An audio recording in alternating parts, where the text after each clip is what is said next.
welcome back to my channel. Today I'm finishing off the little how I revised for my A-levels series. This will be my last video before all the uni videos, which is so exciting, hence why I'm uploading it now. Basically today I'm going to be talking through with you how I revised for A-level history. This one, it was kind of the least requested, but I just thought let's get the whole trio out. So yeah, I'm going to be talking through with you how I revised for my A-level history. I did get an A in the end. I was 5 marks off an A star, actually, just for a bit of context. I probably could have got an A star in my A-level, but the last paper I just didn't revise for it in enough time. Like, I literally did it like the weekend before, and I remember my resources in advance, but I didn't actually sit down and actually get to grips with any of the topics properly until the weekend before, hence why I did badly in that paper. We're just gonna get straight into it because I don't like long videos. I was on the exam board edXL, which I think is quite different to what most people are on. Most other like study YouTubers and like people my age and people doing A-levels seem to do AQA, which I think is a bit different. I've heard stuff like they have to use like, you know, historians' opinions and stuff.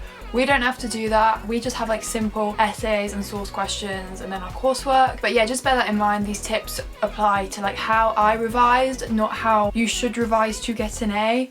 So this applies to my course and everything. So if you're doing a different course to me, just like bear that in mind, I guess. I think for history, the main thing for me was the amount of content, because basically everything is relevant, you know? You can have the textbook, you can have like documentaries, books, etc. Like everything's relevant. So it's like, what do I actually learn? That's what I found most difficult at the beginning of year 12, but I got to grips with it in the end, and I'm gonna kind of tell you how I revised, how I selected which content to actually learn. Important tip is learn how to take good notes. The textbook is really beefy, or at least it was for my Russia course, so you've got to learn how to take good notes. You know, in GCSE I literally copied the textbook into my book and got an A star, but you can't do that at A-level. You've got to kind of read the whole passage, take out what's important, summarize it into like shorter sentences or note form, and make it all as concise as possible. And if there's like 6 facts in a paragraph, all the facts kind of are about the same topic and prove the same thing, you don't need all 6, you probably need like 1 or 2, so that you have as little information as possible but you still have everything you need. And then when I started revising, I turned all my class notes that I've made from the textbook into like mind maps, revision cards, depended on my mood to be honest, but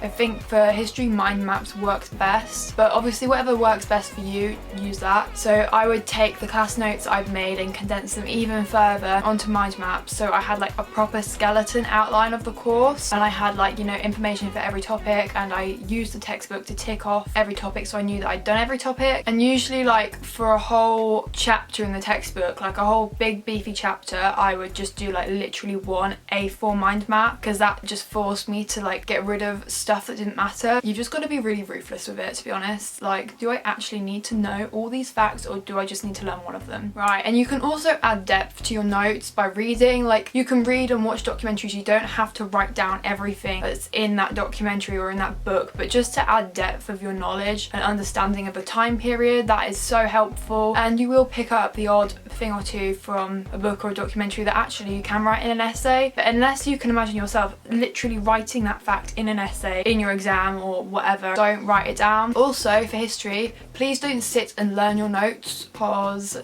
that's just like one component. Like, the information is just one component of an essay. An essay is like built up of analysis, a judgment, and obviously you use the facts to support your argument, but the argument is the main part of it. So yeah, the main way that I revised after I had all these revision notes, which the process of making them was a form of revision, but it didn't mean that I knew all of them. It kind of just meant that I'd gone over the whole topic again and consolidated, which is also very important. Make sure you consolidate. Best way that I found to revise was to plan essays. Our teacher gave us like a little essay book, and I'll once again overlay a clip of one if I can find one. Basically it was like an A4 page with a title at the top, and you had to plan the essay, and because it was an A4 page you had to be like really ruthless with what you wrote. You had to make it really concise. I just found it really good to map out ideas and map out essays, and then in the bottom I would write my judgment in full to show that I'd like properly thought about the topic. And I feel like I don't know if this is a weird revision technique, but I was speaking to my friend about this.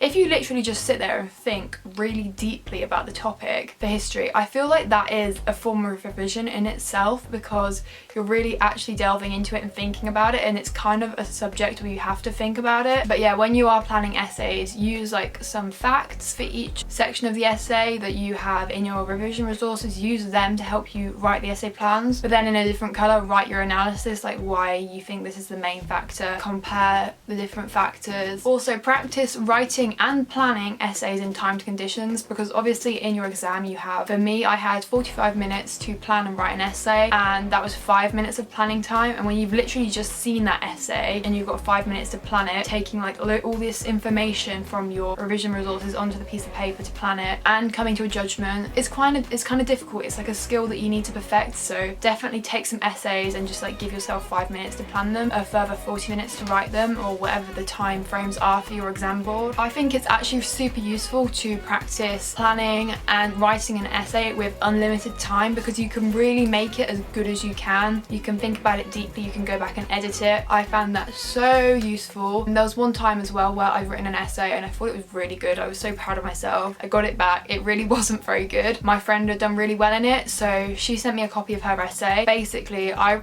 read through her essay and the feedback that I'd received and worked out what she'd done that I hadn't done that had meant she'd got a better grade, and all the information she'd included was like almost the same. It was just better, and I kind of had to work out why it was better and why, even though my points were the same, mine was at a lower standard. And basically I spent an evening going through and improving mine from what I already had to a better essay. I think I jumped from 15 marks to 18 marks out of 20, and I wrote my corrections in bold so I could see exactly what it was that I'd done to get those extra 3 marks. Also, I sat with 2 of my friends in history, and every time one of us got like an A star in an essay, we always sent that essay to the other 2. So we had a bank of like really high quality essays that we just stole from each other, and basically like I turned their good essays into plans. And yeah, it was pretty helpful to see how like different styles of writing could get an A star, stuff like that. So if you have a friend who gets a good grade, make sure you ask them if they can send you a photo of their essay and, you know, do the same back. Also, if you're spending a really long time on an essay, it really gives you the opportunity to revise that topic, because I tended to just revise the facts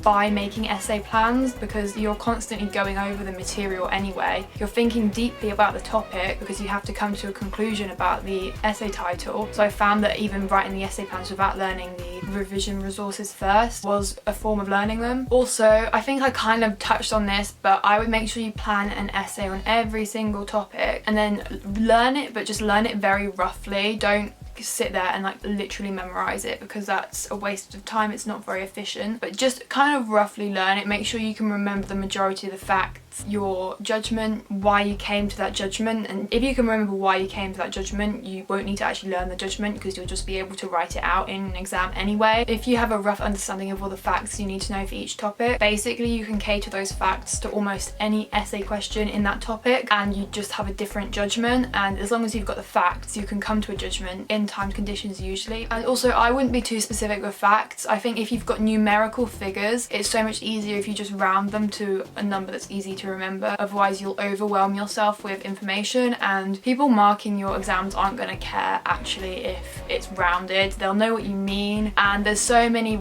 like sources of information anyway. You could have got it from anywhere. So yeah, I don't think having absolutely specific facts is that important. Just make sure you've got a rough understanding of it. Also, if your exam board does source questions, make sure you practice those. I haven't really touched on them, but I literally hated them, and I don't really feel qualified to talk about them because I winged them all. So yeah, but make sure you practice them. Make sure you practice planning them and working out how you get a good mark by like looking at good essays and improving bad essays and stuff like that. Also, something else I found super useful was if I'd written an essay that had got a good mark, I would then turn it into a plan. So I'm revising that topic, I'm revising essay technique, and I have a good plan. It's easier to look at and learn than a full written essay. And also, if there's an essay on a topic that you're not really very good at, but you've planned the essay, it might be useful for you to actually go about and write the essay as well from the plan. That's honestly all I can think of. I'm really sorry that this is not the best video compared to my other videos about revising, but I literally did just do essay plans for history and it was so boring.